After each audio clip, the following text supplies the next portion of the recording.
فيها تقريبا واصله 100 مصحه من هذا يعني النوع الجديد اللي كيخلي ان العلاقه الخير مع المواطن تعطيه الامكانيات، وهذا الشيء كله داخل في اطار تنزيل الوش الاجتماعي كما بغى صاحب الجلاله الله ينصرو، واللي كنحاولوا ننزلوه بكل شفافيه، وانها مناسبه كذلك باش نتواجدوا هذا البارك اللي احنا موجودين فيه، اللي هو داخل يعني في البرنامج الوش الملكي ديال الاصلاح ديال المدن الكبير، اللي هو قريب للمواطنين، قريب للعدد ديال السكنى، واللي كتعرفوا بانه عدد كثير من لي بارك اللي تفتحوا اليوم، المساحات ديال الخضراء هي جد موجوده. وشفتوا البارح الحمد لله انه يعني البري ديال شنغهاي التنميه المستدامه تعطى لواحد العدد المدن اللي هي عالميه، وتعطى الاكادير كذلك.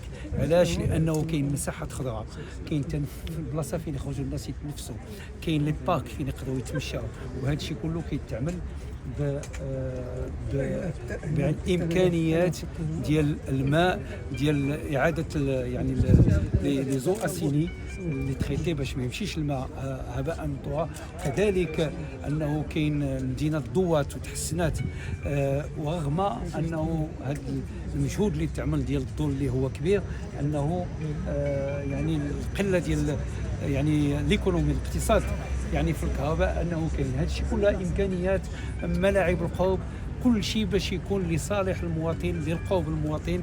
فلهذا اكادير لها هذه الجائزه، وهذا كيرجع الفضل ديالو لصاحب الجلاله، لانه هو مول صاحب هذا المشروع ديال الوش الملكي اللي خلى المدينه انه الوجه ديالها يتغير. وشكرا.